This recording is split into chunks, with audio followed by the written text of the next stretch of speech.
एक छोटे से गांव में विजय नाम का एक किसान रहता था। उसकी पुश्तैनी जमीन ज्यादा बड़ी नहीं थी, बस इतनी कि मुश्किल से 2 वक्त की रोटी का इंतजाम हो सके। विजय के पास खेती के लिए बैल भी नहीं थे, इसलिए वह खुद हल खींचकर खेत जोतता था। विजय का परिवार 4 लोगों का था, उसकी पत्नी सीता और 2 छोटे बच्चे, गीता और अंकित। परिवार का गुजर बसर जैसे तैसे हो रहा था, लेकिन लगातार 2 साल सूखा पड़ने के कारण हालात बद से बदतर हो गए थे।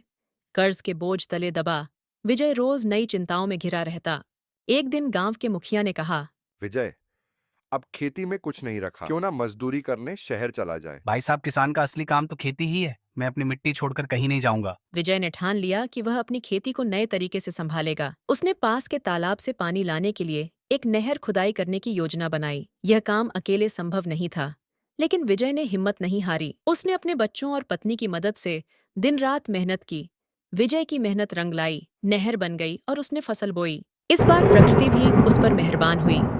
बारिश समय पर हुई और फसल लहलहा उठी।